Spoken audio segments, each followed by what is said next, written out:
Good morning साथियों, नमस्कार सभी को। चलिए आज के सेशन को हम प्रारंभ करते हैं। आज का जो सेशन है अपना बायोटेक्नोलॉजी, और बायोटेक्नोलॉजी का अगला पार्ट अपन अभी शुरू करने जा रहे हैं। पार्ट 2 अपन प्रारंभ कर रहे हैं, ठीक है।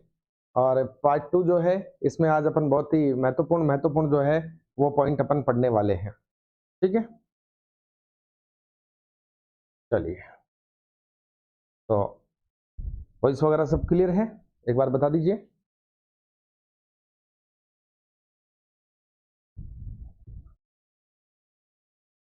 हाँ भाई, राधे राधे, नमस्कार सभी को।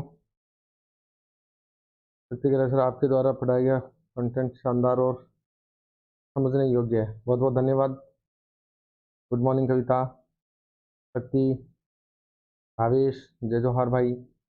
चलिए शुरू करें। ओके, तो देखिए दोस्तों, बायोटेक्नोलॉजी में अपना जो टॉपिक चल रहा था, अपन ने कल से 5 बिंदु की अपन ने चर्चा कर ली थी, और आज हम अगले बिंदु की चर्चा करने वाले हैं, ठीक है। बिंदु संख्या 6 लिखेंगे। Point number 6, GMO. बहुत ही इंपॉर्टेंट है एग्जाम के दृष्टिकोण से, ध्यान से समझेंगे। 4-5 एग्जाम्पल है जो तुरंत की तुरंत याद हो जाएंगे, कोई दिक्कत आपको नहीं आएगी इसमें, ठीक है। चलिए, सबसे पहली बात कि जीएमओ होता क्या है। सबसे पहली बात क्या कि जीएमओ होता क्या है। दोस्तों, जीएमओ का जो पूरा नाम है वो है जेनेटिकल मॉडिफाइड ऑर्गेनिज्म। क्या है? जेनेटिकल मॉडिफाइड ऑर्गेनिज्म, ठीक है। तो इसका पूरा नाम क्या है, देखिए, इसका पूरा नाम है जेनेटिकल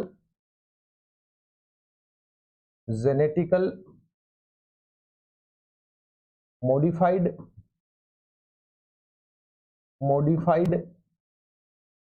यानी रूपांतरित, जेनेटिकल मॉडिफाइड ऑर्गेनिज्म,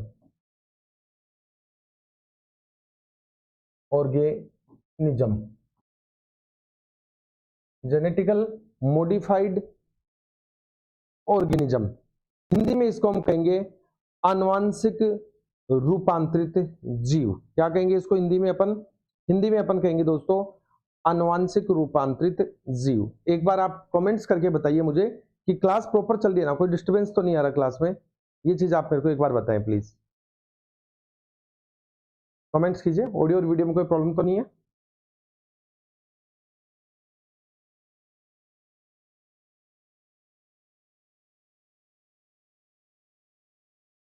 चले आगे।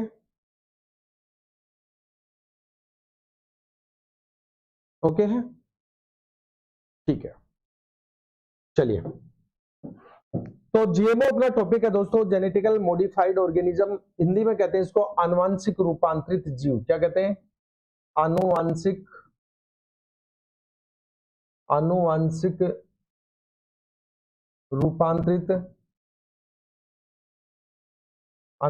रूपांतरित जीव। हिंदी में क्या कहते हैं इसको? आनुवांशिक रूपांतरित जीव। नाम से स्पष्ट है कि कोई जीव है जिसमें हमने रूपांतरण किया है, मॉडिफिकेशन किया है, बदलाव किया है, परिवर्तन किया है, लेकिन किस भाग में? आनुवांशिक वाले भाग में। किस भाग में? आनुवांशिक वाले भाग में। क्लियर? मैंने क्या कहा कि आनुवंशिक रूपांतरित जीव का मतलब क्या हो गया कि कोई जीव है जिसमें बदलाव किया गया है आनुवंशिक रूप से। और आनुवंशिक पदार्थ कौन है? तो आप कहेंगे साहब डीएनए। उससे भी छोटे की बात करें तो आप कहेंगे साहब जीन, जो कि आनुवंशिकता की क्या है? इकाई है, ठीक है। इसका मतलब जीवों के अंदर हम कोई ना कोई जीन बदल रहे हैं, ठीक है। जीवों के अंदर हम कोई ना कोई जीन जो है उसको परिवर्तित कर रहे हैं, बदल रहे हैं, और उस बदलाव से जो नए लक्षण वाले जीव उत्पन्न हो रहे हैं उनको हम क्या करें? जीएमओ करें। तो सबसे पहले इसकी परिभाषा लिखो, साथ में लिख जरूर लेना। परिभाषा लिखिए, लिखिए। और परिभाषा से पहले मैं आपको इसको एग्जाम्पल से समझा देता हूं। देखिए इधर ध्यान दो। जैसे दोस्तों एक सिंपल सा एग्जाम्पल लेता हूं मैं। आप सभी ने बाजरे का नाम बखूबी सुना है। ये एक बाजरे का पौधा है, ये मान लीजिएगा। क्या है ये? ये है एक बाजरे का पौधा, ठीक है। इस बाजरे के पौधे में ये इसका फल लगा हुआ है, ठीक है, ये है बाजरा। समझना, इसी से क्लियर हो जाएगा। बस सीधे आपको 5 इसके एग्जाम्पल हैं वो याद करने, जो भी मैं भी करवा दूंगा। बाजरा, कई बार आपको बाजरे का वैज्ञानिक नाम पूछ लेता है तो ध्यान रखना, बाजरे का वैज्ञानिक नाम पेनिसिटम, पेनिसिटम अमेरिकेनम, पेनिसिटम अमेरिकेनम है बाजरे का नाम। बाजरा मूलतः कहाँ का है? तो बाजरा मूलतः भारत का है, मूलतः भारत का पादप है, पौधा है, भारत का पौधा है। फसल कौन सी है, रबी की या खरीफ की? तो ये खरीफ की फसल है, खरीफ की फसल है। तापमान कितना चाहिए इसको? तो 15 से 30 डिग्री सेंटीग्रेड, 15 से 30 डिग्री सेंटीग्रेड तापमान इसको चाहिए होता है। ये तो बेसिक अलग बातें हो गई। अब मैं लेके आ रहा हूं आपको जीएमओ पे, ध्यान दें दोस्तों। ये बाजरा है और ये एक दूसरा बाजरा है, ये एक दूसरा बाजरे का पौधा है। मैं दोनों में ही आपको पूछना चाहूंगा कि आपको क्या अंतर नजर आ रहा है। अगर मैं आपसे कहूं कि पहला बाजरा, इसको ए नाम दे देता हूं, दूसरे बाजरे का पौधा है जिसको मैं बीज नाम दे देता हूं, मैं आपसे पूछूं कि इन दोनों में आपको क्या अंतर नजर आ रहा है, तो आप ये कहेंगे कि साहब ये जो पहला बाजरा है इसका तो ये पौधा जो है ये बड़ा है, पौधा क्या है? बड़ा, पौधा बड़ा है, ठीक है। और दूसरे वाले की विशेषता में आप क्या बताएंगे? आप कहेंगे साहब इसका फल जो है ये बड़ा है, फल बड़ा, फल क्या हो गया? बड़ा हो गया। बात को समझिए, ठीक है, पौधा बड़ा है और इधर फल बड़ा है। हम क्या चाहते हैं? हम चाहते हैं कि हमें कोई एक ऐसा पौधा प्राप्त हो, हम ये चाहते हैं, हाँ बिल्कुल, मैं करंट के ऐड कर दूंगा, इसमें कोई दिक्कत नहीं है। और मोस्टली करंट तो आप लोगों का साइंस में तो अगर कोई करंट आके टच होता है ना, तो वो आपका स्पेस टेक्नोलॉजी, अंतरिक्ष प्रौद्योगिकी पढ़ाऊंगा उसमें, और ICT, information and communication technology में, जैसे 4G 5G वगैरह वगैरह सब। तो एक पौधा बड़ा है, दूसरे पौधे का फल बड़ा है। हम क्या चाहते हैं? हम चाहते हैं कि हमें एक ऐसा पौधा मिल जाए जिसका पौधा भी बड़ा हो, ठीक है, जिसे घास जो है वो ज्यादा प्राप्त हो सके, चारा ज्यादा प्राप्त हो सके पशुओं के लिए, और जिसका फल भी बड़ा हो जिससे कि अनाज भी ज्यादा प्राप्त हो सके। ये दोनों लक्षण हम एक में चाहते हैं। हमने क्या किया, हमने जो पहला पौधा था, इससे पहले पौधे के जो छोटे फल का जो जीन था, फल के लिए जिम्मेदार जो जीन था, फल का जीन, फल के लिए जिम्मेदार जो जीन था, उस जीन को हमने क्या कर दिया? एग्जेक्ट कर दिया, आइसोलेट कर दिया, निकाल दिया। और हमने ये जो दूसरा पौधा है, इस दूसरे पौधे के वांछित जीन, इनको मैं क्या नाम देता हूं? इनको मैं नाम देता हूं वांछित जीन, फल के वांछित जीन, फल के जीन ऐसे लिख देता हूं ना। तो इस बड़े फल के लिए जिम्मेदार ये जो जीन है, इस जीन को हमने क्या किया? इस पौधे में इंजेक्ट कर दिया। कौन से में? पहले पौधे में इंजेक्ट कर दिया। अब किसी जीन को पौधे में इंजेक्ट करने की दो विधियां हो सकती हैं सामान्यतः। एक तो माइक्रो इंजेक्शन मेथड भी होता है, माइक्रो इंजेक्शन विधि, और एक शॉर्ट गन मेथड भी होती है, शॉर्ट गन, ठीक है, शॉर्ट गन मेथड। तो जैसे हमने इस दूसरे वाले पौधे के बड़े फल के लिए जिम्मेदार जीन को पहले वाले पौधे में एंटर करवाया दोस्तों, तो हमने देखा कि इस पौधे में भी क्या हो गए? फल बड़े हो गए। इस दूसरे बाजरे का भी फल क्या हो गया? बड़ा हो गया। यानी हमें पौधा भी बड़ा प्राप्त हो गया और हमें फल भी प्राप्त हो गया। हमने दोनों लक्षण क्या कर लिए? दोनों के अलग अलग लक्षण, वांछित लक्षणों को एक ही पौधे में हमने प्राप्त कर लिया। एक ही पौधे में क्या कर लिया?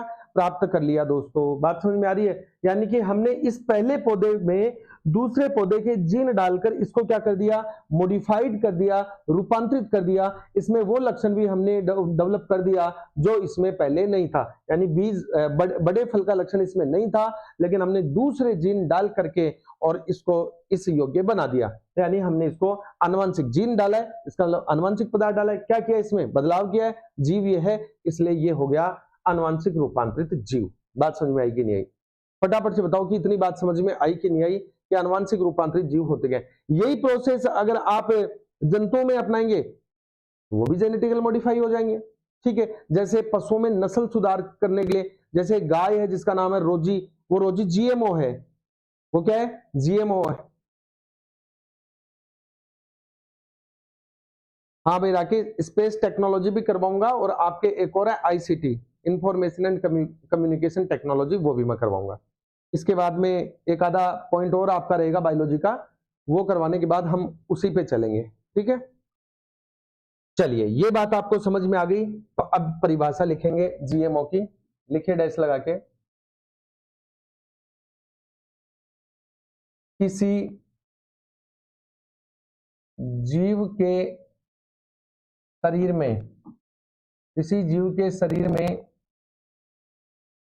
कोई वांछित लक्षण जो हम चाहते हैं, डिजायर, कोई वांछित लक्षण के जीन, किसी जीव के शरीर में कोई वांछित लक्षण के जीन प्रवेश करवाकर वांछित लक्षण के जीन प्रवेश करवाकर उस जीव में रूपांतरण किया जाता है, बदलाव किया जाता है, रूपांतरण किया जाता है, उस जीव में रूपांतरण किया जाता है। इस प्रकार रूपांतरित लक्षणों युक्त, इस प्रकार रूपांतरित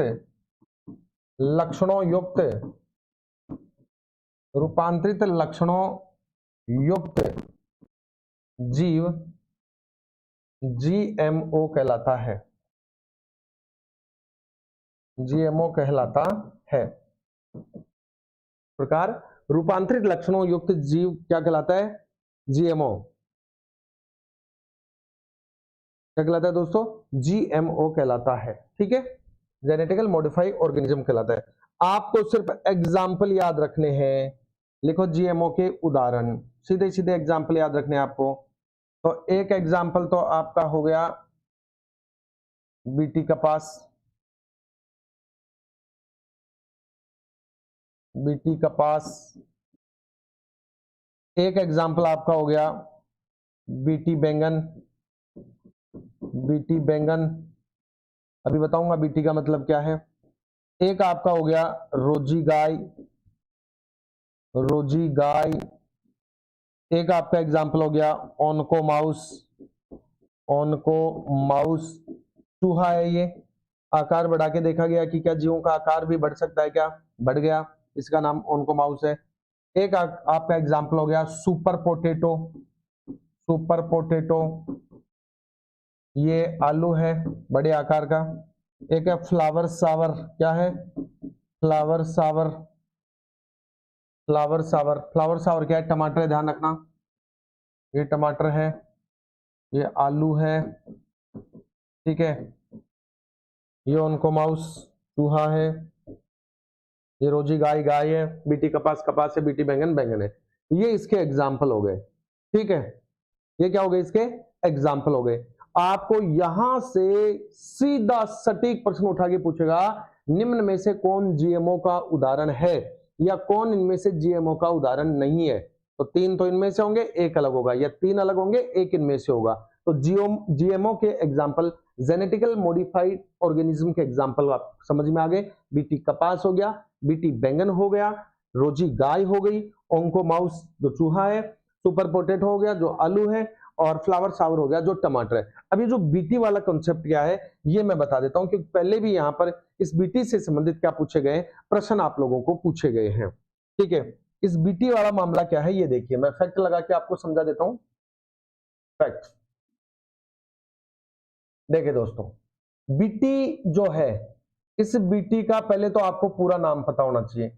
बीटी का पूरा नाम है बेसिलस थुरुजिएंसिस, क्या है, बी से बेसिलस, बी से बेसिलस, टी से थुरुजिएंसिस, बेसिलस थुरुजिएंसिस, ठीक है। क्या हो गया पूरा नाम, तो बीटी का पूरा नाम हो गया बेसिलस थुरुजिएंसिस, ओके। कई बार ये पूरा नाम पूछ लेता है, वो लिख के दे देगा कि बीटी बैंगन या बीटी कपास में बीटी का पूरा नाम क्या है, तो बेसिलस थुरुजिएंसिस है। अब ये कॉन्सेप्ट क्या है बीटी बैंगन या बीटी कपास का, ये समझिए। देखिए दोस्तों क्या हुआ, पहले एक कपास का पौधा था, ठीक है। ये जो कपास का पौधा है इसमें फल लगता है, इसके फल को कहते हैं डोडा, और इस डोडे के अंदर होते हैं कपास के रेशे। डोडे के अंदर क्या होते हैं? कपास के रेशे होते हैं इस तरह से। ये क्या है? कपास के रेशे। ये कॉटन है, कपास है। कपास का वैज्ञानिक नाम आपसे पूछ ले तो गोसिपियम स्पीसीज। क्या नाम है? Gossypium species. Gossypium species.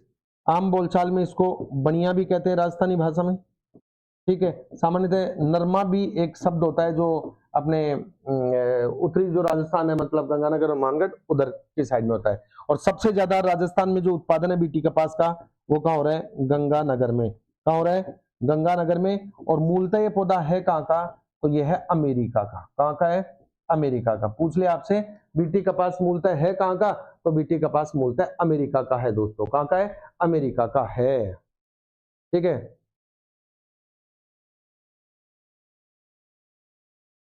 नहीं नहीं, अभी नहीं हुई आशीष कुमार, अभी इम्यूनिटी नहीं हुई है, वैक्सीनेशन नहीं हुआ है, डिजीज बचा हुआ है।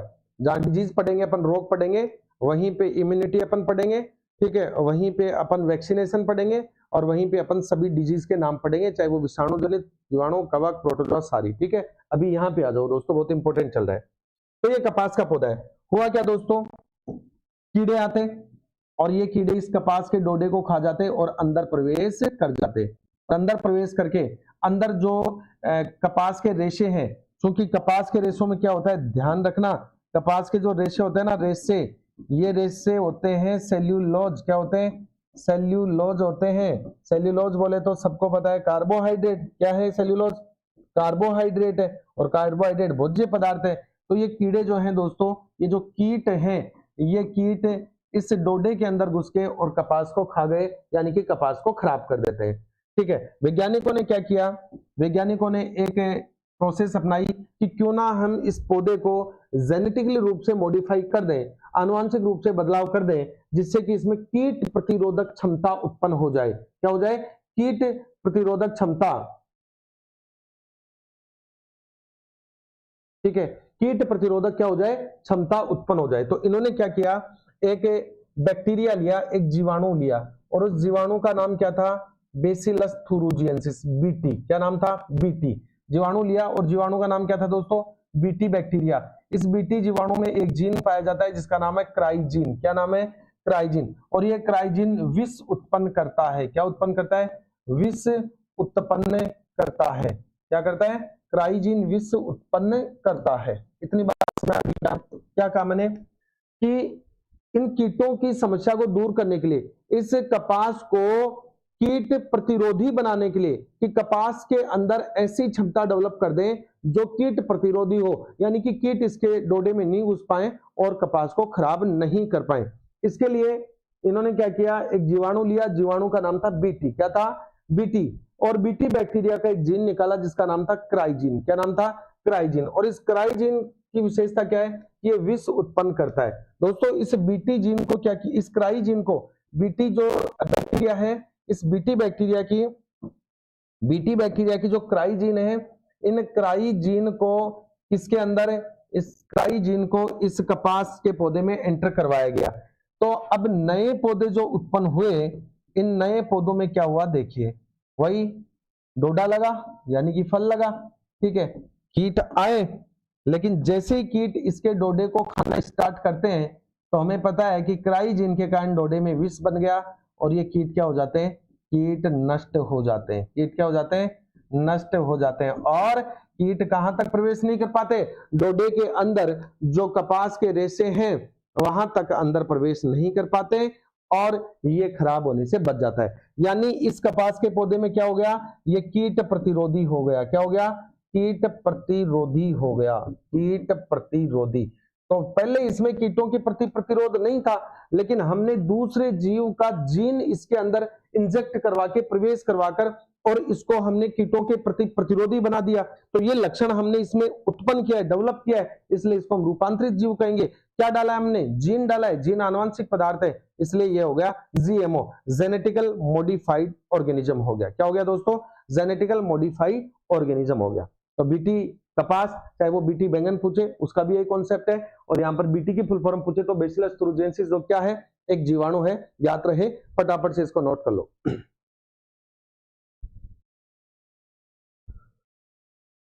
हेल्थ का टॉपिक लास्ट में आएगा भाई उमेश, अभी बायोटेक्नोलॉजी चल रही है, ठीक है, ये पूरे होंगे उसके बाद हेल्थ, वैक्सीनेशन, उसके अंदर आप लोगों का जो है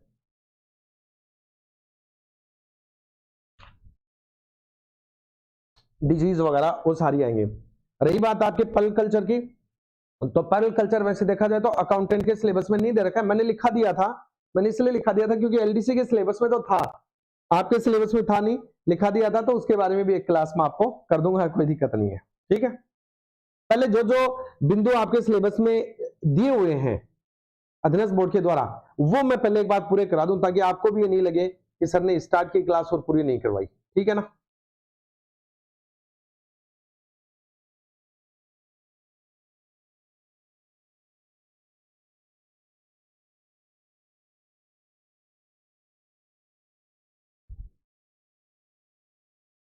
अच्छा, अभी अभी ज्वाइन किए कितने, 3-4 यूनिट हो गई यार भाई बायोलॉजी की मोटी मोटी, उमेश। चलिए हो गया, बढ़े आगे। ओके, तो ये तो हो गया अपना जीएमओ, जेनेटिकल मॉडिफाइड ऑर्गेनिज्म 6। अब बात करते हैं नंबर 7, अगला पॉइंट अपना बायोटेक्नोलॉजी का बिंदु संख्या 7, और पॉइंट का नाम है दोस्तों एन जीन। क्या है, एन जीन, या इसी को हम कहते हैं nif gene, nif gene, engine कह दो, या इसी को हम क्या कहते हैं, निफ जीन कहते हैं, ठीक है, इसी को क्या कहते हैं, निफ जीन कहते हैं। देखो क्या है, छोटा सा बिंदु है, आपसे डायरेक्टली अगर सिंपल प्रश्न पूछना चाहेगा तो ये आपसे पूछ सकता है दोस्तों, ठीक है, ठीक है, ध्यान दें। ओके, एंजीन की हम बात करते हैं, ठीक है, निफ जीन की हम क्या करते हैं, बात करते हैं। अब देखो निफ जीन होती क्या है, इस बात को समझो। सामान्यतः क्या होता है, हमें पता है कि हमारा जो वातावरण है, इस वातावरण में, हमारा जो वातावरण है, हमारा जो वायुमंडल है, इस वायुमंडल में जो नाइट्रोजन गैस पाई जाती है, मैं सीधा उसी पे आ रहा हूं जो अपने को जरूरत है, जो नाइट्रोजन पाई जाती है वो किस रूप में पाई जाती है, गैस रूप में। और ये जो नाइट्रोजन होती है ना दोस्तों, ये नाइट्रोजन, ये क्या होती है, पौधों के लिए, पौधों हेतु, पौधों हेतु गुरुमात्रिक पोषक तत्व है। क्या है, गुरुमात्रिक पोषक तत्व, गुरुमात्रिक पोषक तत्व, मैक्रो एलिमेंट, पोषक तत्व मैक्रो एलिमेंट है। क्या है, मैक्रो एलिमेंट। गुरुमात्रिक पोषक तत्वों का मतलब है जिसकी मात्रा पौधों को क्या चाहिए, ज्यादा, जिसकी पौधों को ज्यादा मात्रा में आवश्यकता होती है, ये वो पौधा है, ठीक है, ये वो तत्व है जिसकी पौधों को ज्यादा मात्रा में आवश्यकता होती है। लेकिन नाइट्रोजन जो है ये वातावरण में किस रूप में, गैस रूप में, और गैस रूप में पौधे इसका उपयोग नहीं कर पाते हैं, पौधे उपयोग नहीं कर पाते, पौधे उपयोग नहीं कर पाते हैं, नहीं कर पाते हैं, ठीक है। तो क्या करें भैया, तो ये यौगिक रूप में बदले, तो ये गैस नाइट्रोजन जो है ये बदलेगी किसमें, यौगिक रूप में, किसमें बदलेगी, कंपाउंड फॉर्म में बदलेगी, यौगिक रूप। अब यौगिक रूप में कैसे बदलेगी, यौगिक रूप में ऐसे बदलेगी कि नाइट्रोजन जो है ये वातावरण में अगर ऑक्सीजन के साथ क्रिया करती है तो ऑक्सीजन के साथ क्रिया करके NO2 बनाती है, और जो ओजोन है इस ओजोन के साथ क्रिया करके क्या बनाती है, NO3 बनाती है। तो ये तो हो गया नाइट्राइट, और ये हो गया नाइट्रेट, ये तो हो गया नाइट्राइट, और ये हो गया नाइट्रेट। यानी अब नाइट्रोजन का क्या हो गया, फिक्सेशन हो गया, N2 स्त्रीकरण। जब नाइट्रोजन यौगिक रूप में आ जाती है तो हम कहेंगे कि नाइट्रोजन स्त्रीकरण हो गया, नाइट्रोजन का फिक्सेशन हो गया, और नाइट्रोजन का फिक्सेशन होने के बाद नाइट्रोजन चली जाती है कहां पर, मृदा में। कहां चली जाती है, मृदा में, और मृदा से कौन ले लेंगे, प्लांट्स, कौन ले लेंगे, प्लांट्स ले लेंगे। और ये प्लांट्स की ग्रोथ के लिए, ध्यान रखना, पौधों की वृद्धि के लिए बहुत ही ज्यादा आवश्यक है, ठीक है, ये बात क्लियर। ओके, अब देखिए यहां पर एक बात आती है कि कुछ पौधे होते हैं जो नाइट्रोजन का फिक्सेशन करते हैं, जैसे मटर कुल के पौधे, मटर कुल, और मटर कुल के पौधे जो है उनको हम कहते हैं लेग्यूमिनेसी कुल। क्या कहते हैं, लेग्यूमिनेसी कुल, लेग्यूमिनेसी फैमिली, लेग्यूमिनेसी फैमिली या लेग्यूमिनेसी कुल के जो पौधे होते हैं, इन पौधों की जड़ों में क्या पाई जाती है? गांठें। जड़ें जो होती हैं, इन जड़ों में पाई जाती हैं गांठें। और ये गांठें जो होती हैं, इन गांठों में कौन होते हैं? इन गांठों में होते हैं सहजीवी जीवाणु। हालांकि कौन कौन से होते हैं, सारा इकोलॉजी अपन पढ़ेंगे, यूनिट बची हुई है, वहां पे मैं पूरी चर्चा करूंगा।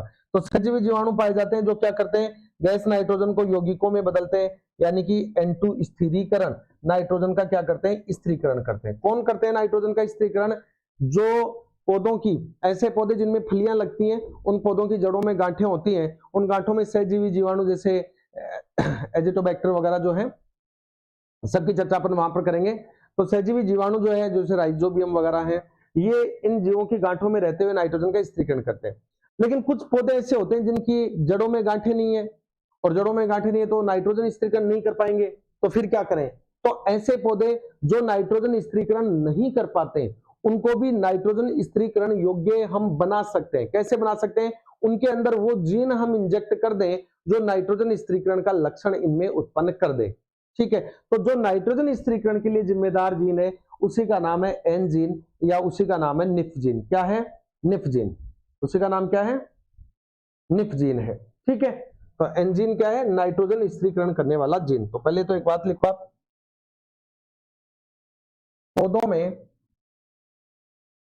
पौधों में नाइट्रोजन स्थिरीकरण, पौधों में नाइट्रोजन स्थिरीकरण, पौधों में नाइट्रोजन स्थिरीकरण करने वाले जीन एन जीन कहलाते हैं। एन जीन या निफ जीन कहलाते हैं। एन जीन या निफ जीन कहलाते हैं। एन जीन या निफ जीन कहलाते हैं। ठीक है, ओके। तो आगे लिखेंगे, एन जीन को किसी पौधे में प्रवेश करवाकर उस पौधे को नाइट्रोजन स्थिरीकरण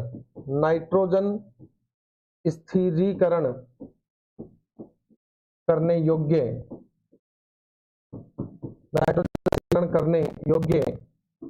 बनाया जा सकता है। ठीक है, अब बनाएंगे तो क्या करेंगे? जीन इंजेक्ट करवाएंगे। ठीक है, क्या करेंगे? जीन इंजेक्ट करेंगे, और जीन इंजेक्ट करेंगे तो क्या हो गया? आनुवंशिक रूप से रूपांतरित हो गया। क्या हो गया? आनुवंशिक रूप से रूपांतरित हो गया। निम्न आपको प्रश्न यहां से सीधा सीधा पूछ सकता है। हालांकि आपको मैं ऑब्जेक्टिव प्रश्न करवाऊंगा, तो इसलिए आपको घबराने की आवश्यकता है नहीं, लेकिन आपसे प्रश्न ये पूछ सकता है कि पौधों में नाइट्रोजन स्थिरीकरण के लिए प्रवेश करने वाले जीन को कहते हैं तो एंजीन या निपजीन, या कहेगा एंजीन या निपजीन का कार्य तो हम कहेंगे नाइट्रोजन स्थिरीकरण के लिए। ठीक है, चलिए, तो ये हो गए 7 पॉइंट। 8वां एक और छोटा सा पॉइंट, नंबर 8 हेडिंग लगाएंगे, कैलस या कर्तोतक। कर्तोतक, कैलस, इंग्लिश में कहते हैं कैलस। ये प्रश्न भी पूछा हुआ है भैया पहले एग्जाम में, कैलस क्या है। ठीक है, ध्यान देंगे दोस्तों, ये एक पौधा है। ठीक है, ये एक प्लांट है। हमने इस पौधे का कोई एक भाग अलग कर लिया, जैसे मान लीजिएगा हमने इस पौधे का ये एक यहां से थोड़ा सा भाग इसका अलग कर लिया। ठीक है, और पौधे से जो भाग हमने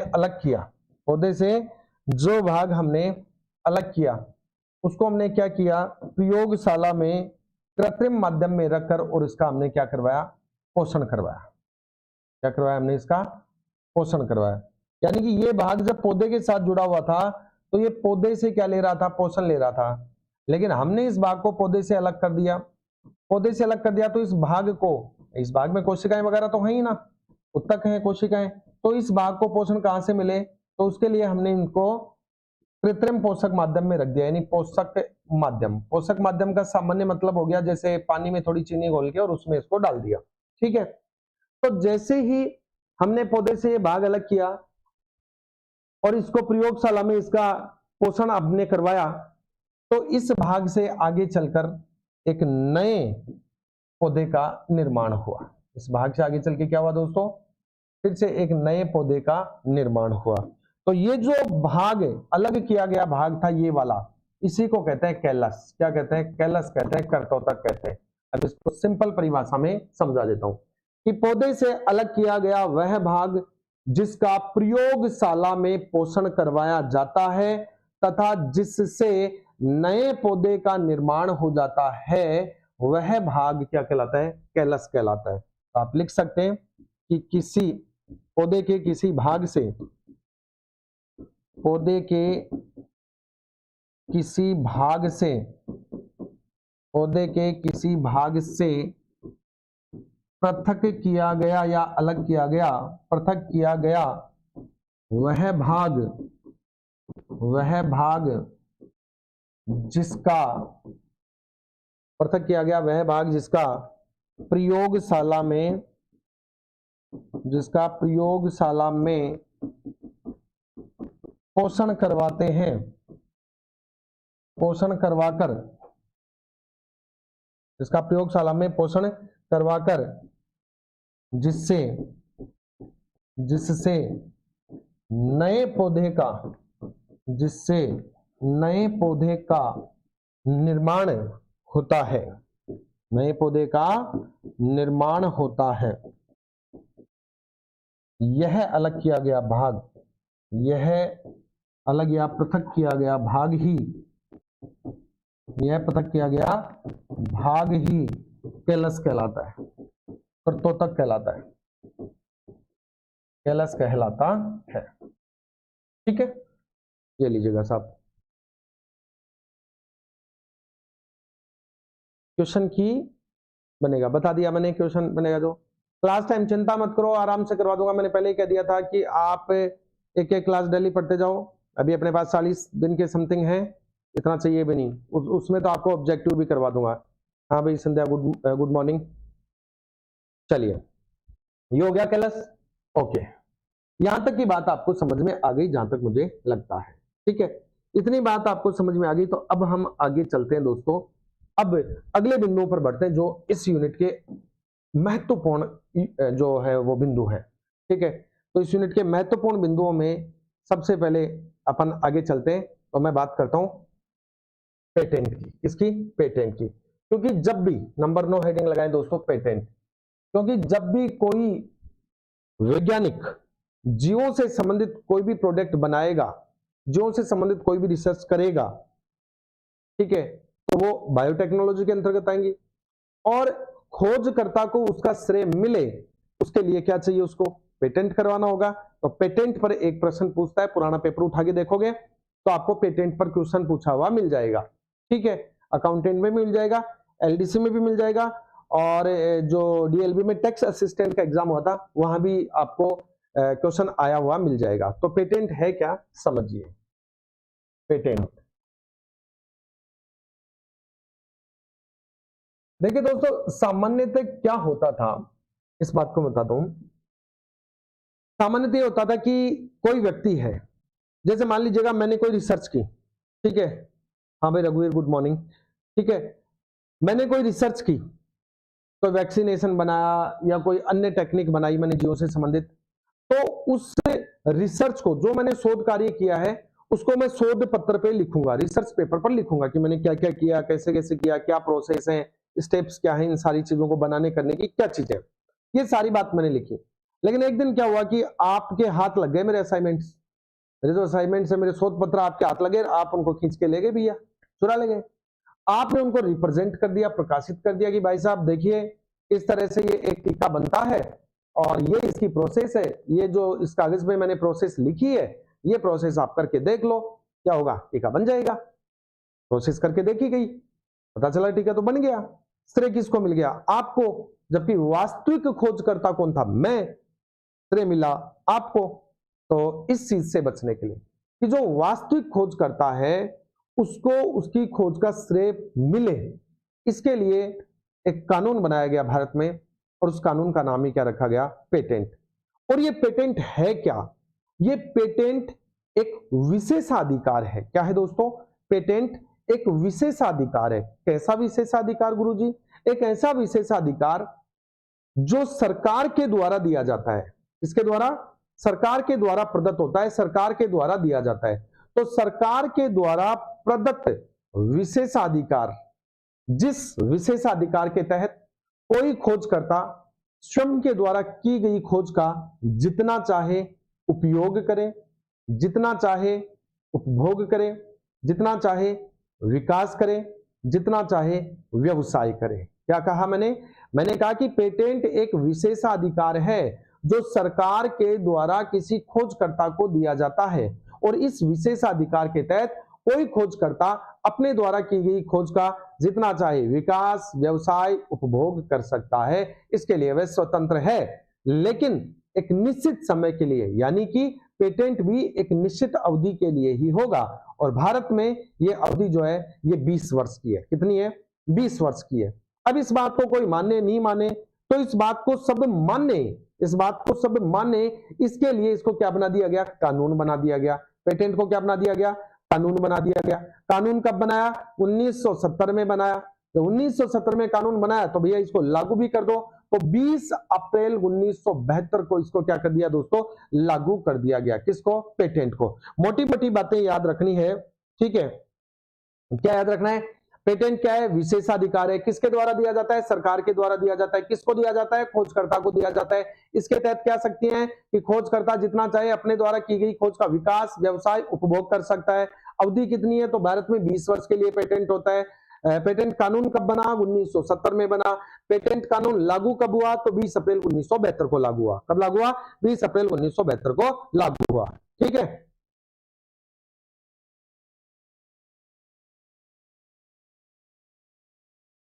अरे भावेश कटारा, आप कह रहे हैं कि कैलस पौधे के शीर्ष वाले भाग से लिया जाता है। पौधे के किसी भी भाग से ले लो, लेकिन उस भाग का शीर्ष भाग होना चाहिए। यार आप लोग पता नहीं क्या पढ़ते हो। जैसे ये पौधा है, ये इसका तना है, तो या तो तने से ले रहे हो तो तने का शीर्ष लो, ये पत्ती ले रहे हो तो पत्ती का शीर्ष भाग लो, जड़ से आप ले रहे हो तो जड़ का शीर्ष भाग लो। ये मतलब है इसका। चीजों को ढंग से पढ़ा करो, ठीक है?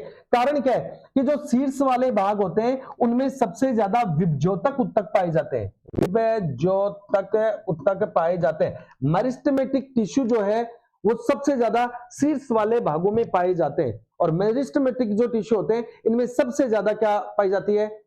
ठीक है, सबसे ज्यादा क्या पाई जाती है? विभाजन करने की क्षमता पाई जाती है। और जितना ज्यादा विभाजन होगा कोशिकाएं उतनी ज्यादा बनेंगी, फिर कोशिकाएं पोषण लेंगी, आकार में वृद्धि करेंगी, नए जीव का निर्माण करेंगी। ठीक है, दिमाग मत लगाओ ज्यादा, आ जाओ। चलिए, ये बात क्लियर हो गई। तो अब इस पेटेंट को लिख लो भैया फटाफट से। देखो सीधे सट लिखा देता हूं।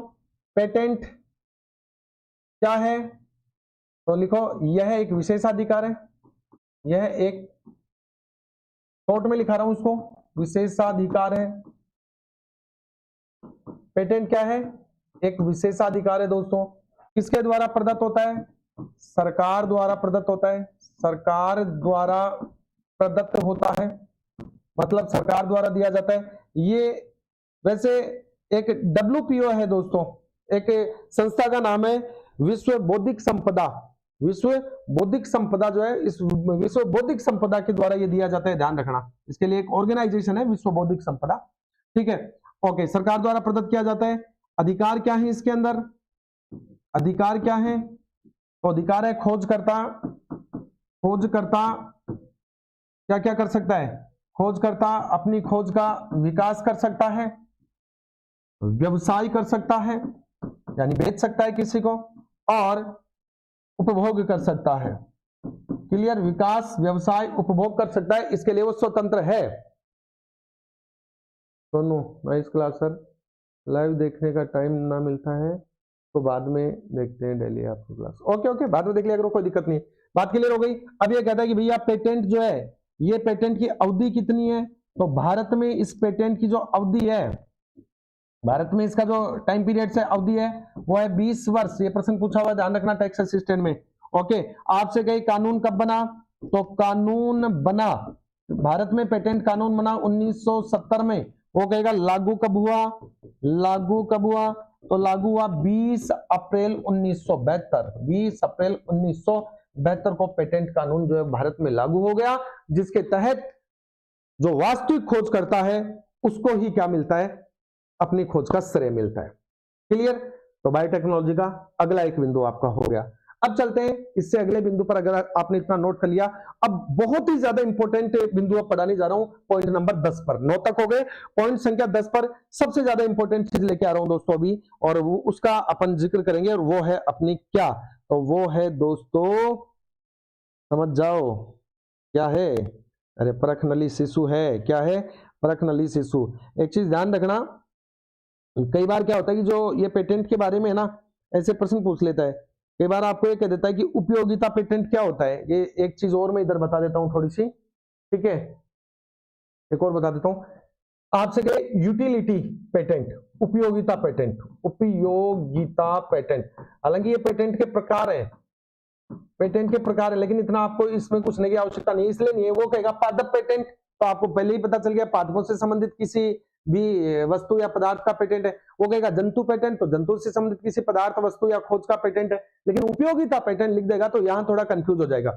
उपयोगिता पेटेंट किसके लिए होता है? मशीनरी के लिए होता है। किसके लिए?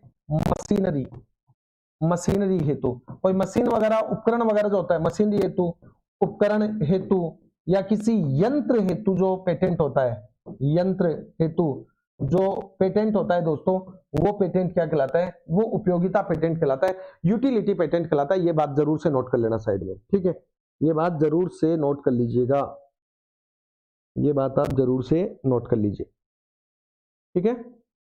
चलो एमसीक्यू की बुक सजेस्ट करो सर प्लीज, वो तो सर, हाँ राकेश, एमसीक्यू की है बुक, आप, मैं लाऊंगा एक सेशन आजकल में, मैं पहले भी एक सेशन लेके आना चाह रहा था, उस समय थोड़ा सा तालमेल बैठ नहीं पाया था काम होने के कारण से, तो थोड़ा सा वो हो गया था। मैं एक सेशन लेके आऊंगा, उसमें आपको ये सारी चीज बताऊंगा, जल्दी लेके आऊंगा, 1-2 दिन के अंदर लेके आऊंगा, क्योंकि फिर तो समय ही नहीं है। बाकी एमसीक्यू भी मैं आप लोगों को कराऊंगा सारी यूनिट वाइज, और फिर लास्ट में मैराथन और 10 मॉडल पेपर, सभी यूनिट के क्वेश्चन करा दूंगा, 15-15, 20-20 महत्वपूर्ण क्वेश्चन करवा दूंगा समझाते हुए, फिर लास्ट में आप लोगों को 10 मॉडल पेपर करवा दूंगा, ठीक है। चलिए अब बात करते हैं अगला बहुत ही महत्वपूर्ण बिंदु इस यूनिट का। अगर अब तक भी किसी ने इस यूनिट को नहीं पढ़ा है, तो अब जो बिंदु मैं स्टार्ट कर रहा हूं नंबर 10, ये 90% आपको इस यूनिट का यहां से प्रश्न मिलेगा। 10% में अभी जो पढ़ा है वहां से मिल जाएगा, लेकिन 90% जो उम्मीद है प्रश्न पूछने की, वो या तो आपको टेस्ट ट्यूब बेबी से, इस टॉपिक से पूछेगा, या इसके बाद एक टॉपिक आपका और रह जाता है जो है अपना क्लोनिंग, वहां से आपको पूछ सकता है, ठीक है। हेडिंग लगाई दोस्तों टीटीबी, पूरा कॉन्सेप्ट समझा रहा हूं, चित्र से समझ लेना। टीटीबी, टीटीबी बोले तो टेस्ट ट्यूब बेबी, क्या है दोस्तों? Test tube baby, test tube baby. Test tube baby होता क्या है? परख नली शिशु क्या है? देखिए मजा आ जाएगा पूरा टॉपिक समझने में। परख नली शिशु, परख नली शिशु, ये परख नली शिशु क्या है? तो ये तो नॉर्मल सी बातें सबको पता है कि जो दंपति हैं जिनके मान लीजिएगा संतान नहीं हो पा रही है किसी कारण से, क्यों नहीं हो पा रही, वो कारण भी अपन बताएंगे कि टेस्ट ट्यूब बेबी जो है वो क्यों अपन अपनाते हैं, वो इस मेथड को अपनाते हैं। ये मेथड है क्या? ये मेथड समझने से पहले मैं आपको ये बता देता हूं कि जो फर्टिलाइजेशन होता है हमारे शरीर के अंदर, मादा के शरीर के अंदर अंडे का, वो कैसे होता है, फिर उसमें क्या दिक्कत होती है कि बाद में हमें ये टेस्ट ट्यूब बेबी प्रोसेस अपनानी पड़ती है, ठीक है। सर ये मॉक टेस्ट में कुछ इंप्रूवमेंट करो इसमें, हाँ ठीक है, ओके चलिए। उपमा अच्छा कह रही है सर, पहले मिलते तो साइंस ले लेते। अरे कोई बात नहीं है, अब ले लो साइंस, अभी आ गई ना, 25 में से 25 ले लो और अकाउंटेंट बन जाओ, इससे बड़ी और क्या बात होगी। चलिए अब समझो भैया कॉन्सेप्ट, पूरा कॉन्सेप्ट बता रहा हूं आपको यहां से, एकदम बेहतरीन तरीके से पूरा कॉन्सेप्ट बता रहा हूं। कारण ये है पूरा कॉन्सेप्ट बताने का क्योंकि इस टॉपिक से आपको प्रश्न पूछने की उम्मीद सबसे ज्यादा है। पुराने पेपर उठा के देख लो आराम से, हर एग्जाम में यहां से क्वेश्चन पूछा गया है, ठीक है। ओके आ जाइए दोस्तों, ये मैंने डायग्राम बनाया मादा जनन तंत्र का। किसका? मादा जनन तंत्र, मादा जनन तंत्र का मैंने डायग्राम बनाया है।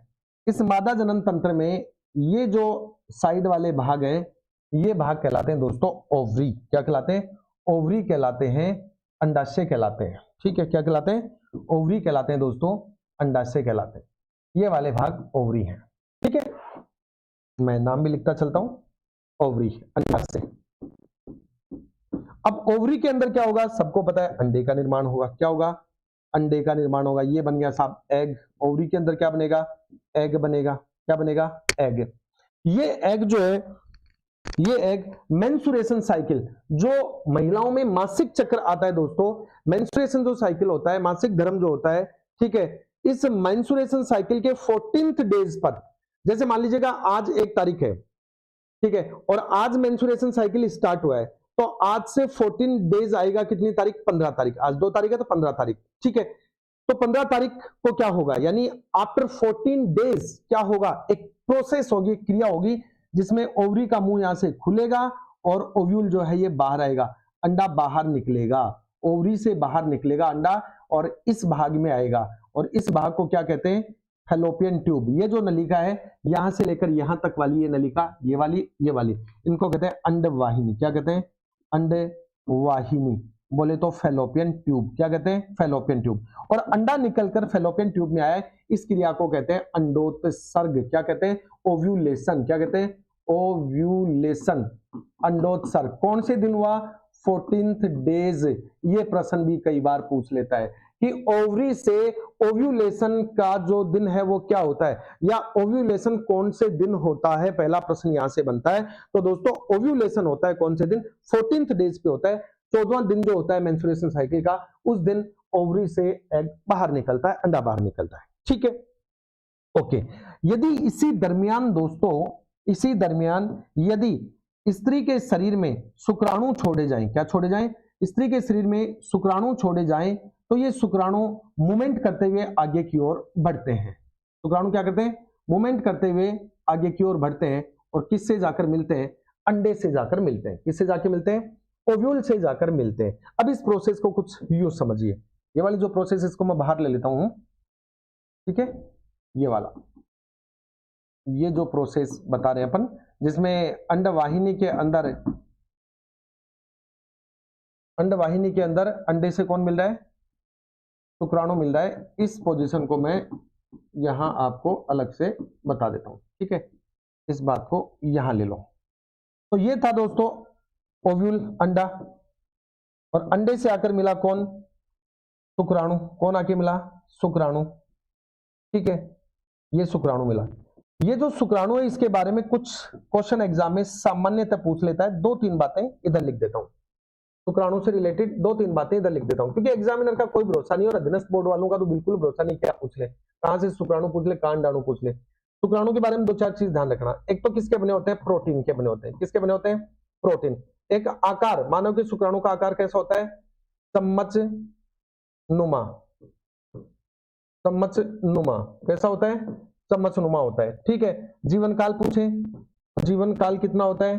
72 घंटे का। जीवन काल लगभग कितना होता है? 72 घंटे का इनका जीवन काल होता है। क्या पाई जाती है इनमें?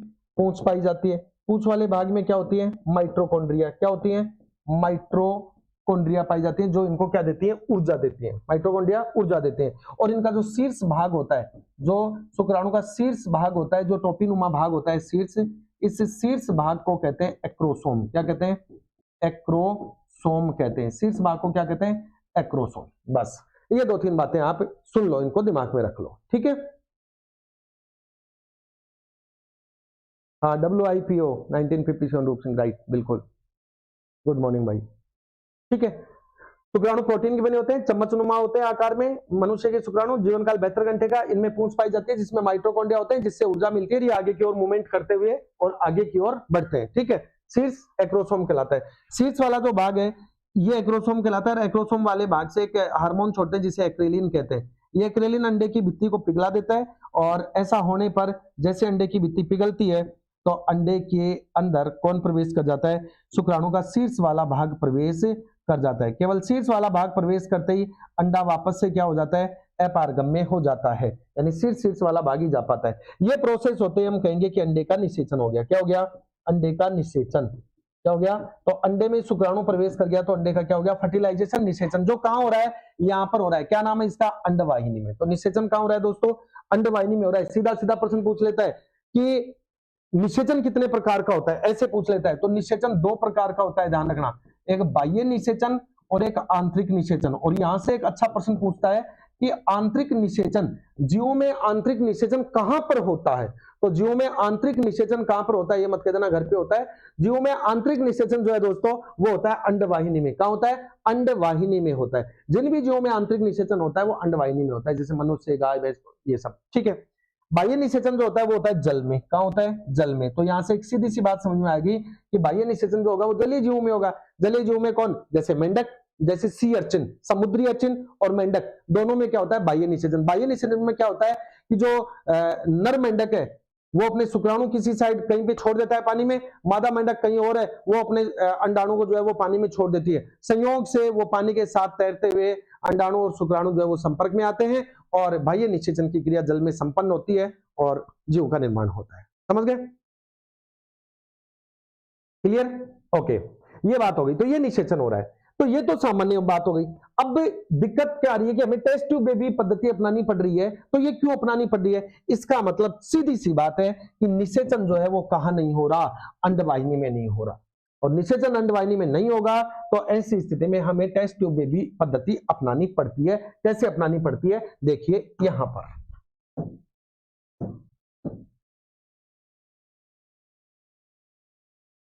अब देखिए टेस्ट ट्यूब बेबी पद्धति है क्या, ये बात आप समझिए।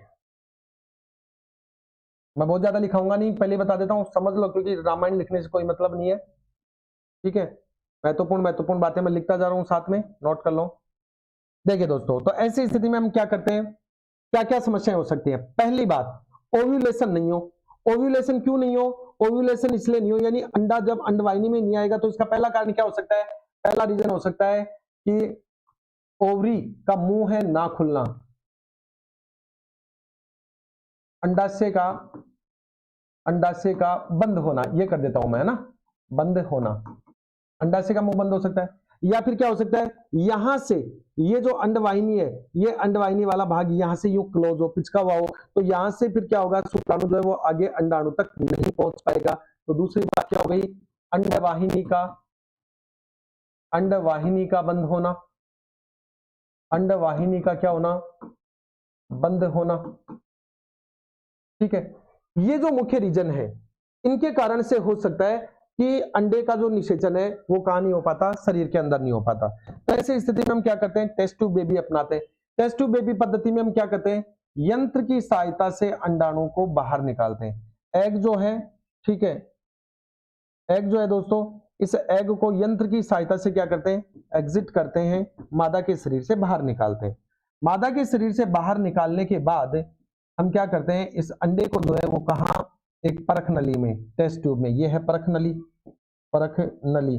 तो अंडे को क्या करते हैं, एक परख नली में रखा जाता है। अंडे को किस में रखा जाता है, अंडे को एक परख नली में रखते हैं। और अंडे को परख नली में रखने के बाद उपयुक्त नर, जिस नर के शुक्राणु से हमें इस अंडे का निषेचन करवाना है, उसके शुक्राणु को हम क्या करते हैं दोस्तों, इस परख नली में अंडे पर डालते हैं। परख नली में अंडे पर क्या करते हैं, डालते हैं। तो कोई एक, हमेशा ध्यान रखना, कोई एक शुक्राणु ही अंडे के अंदर प्रवेश कर पाता है।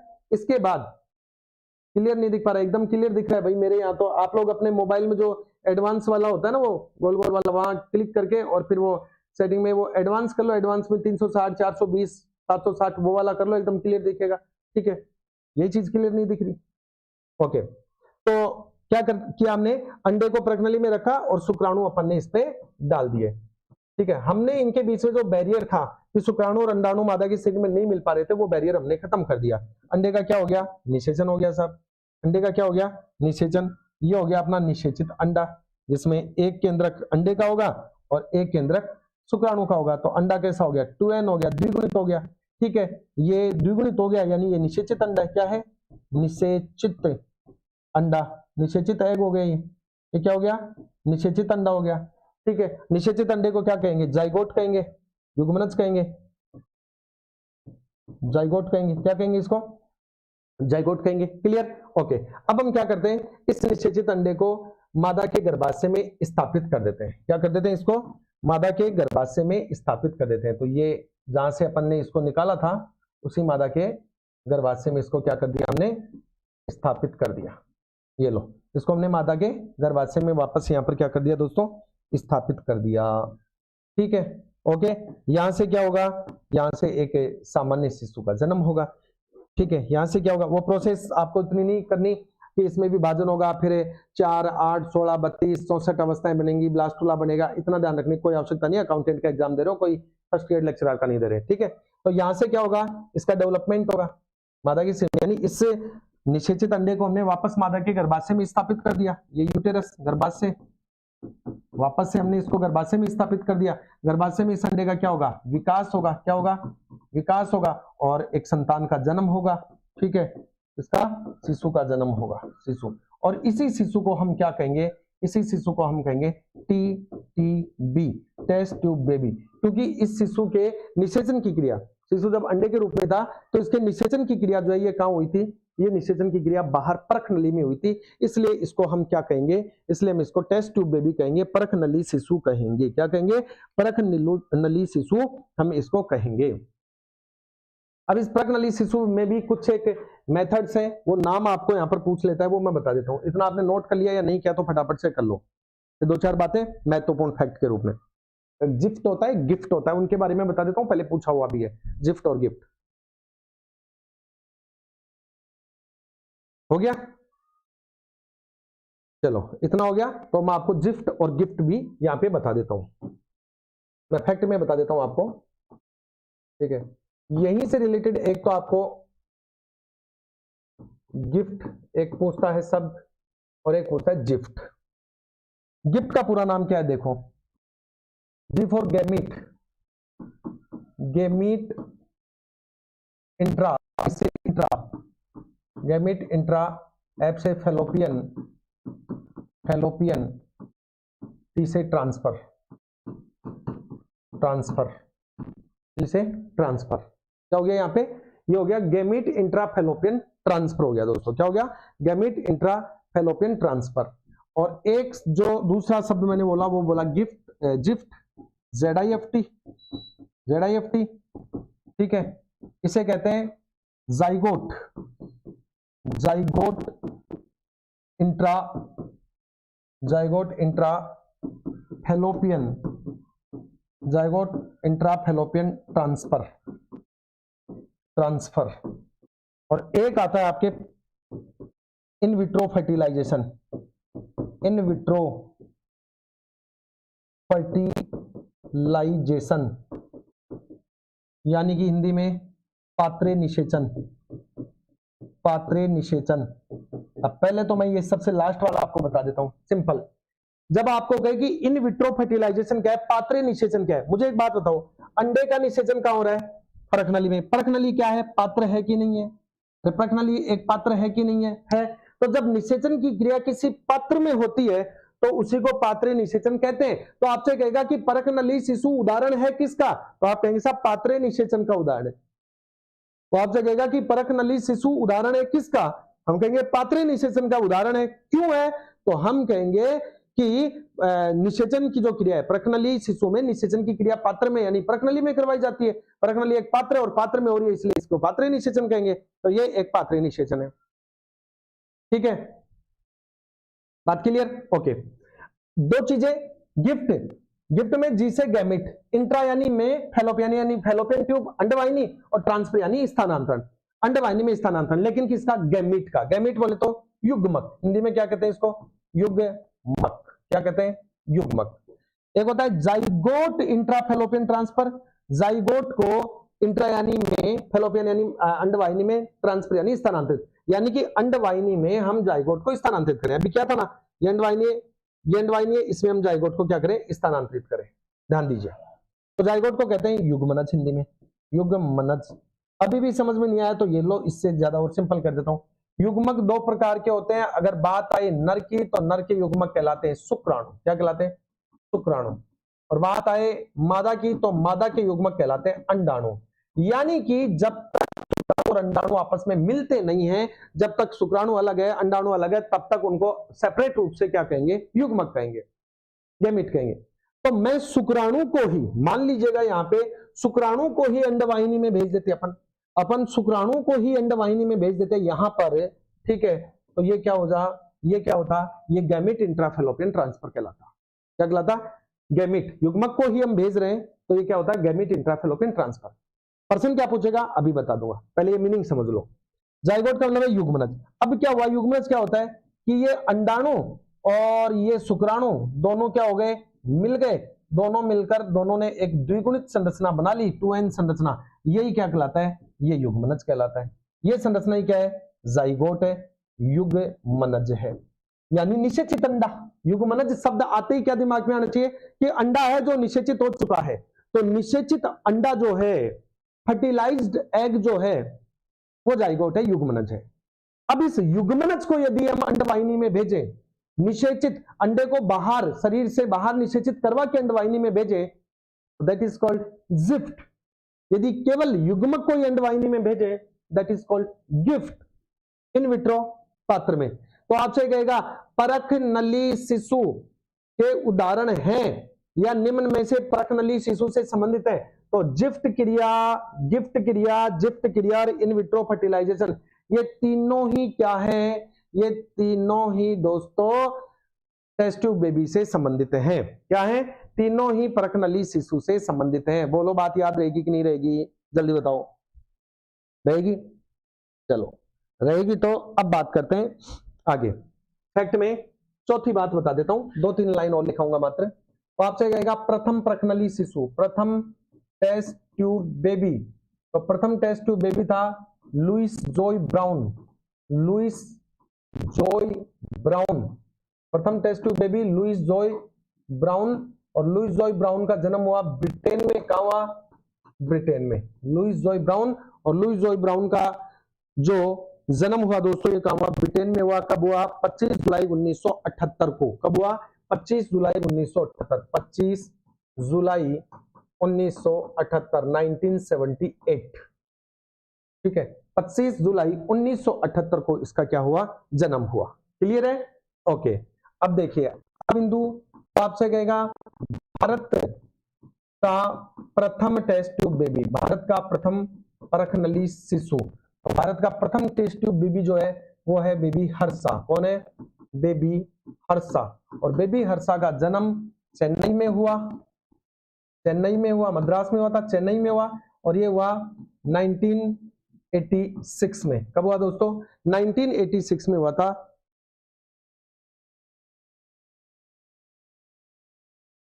ठीक है, जाइगोट को अगर फैलोपियन में रखेंगे तो वो फैलोपियन हो जाएगा।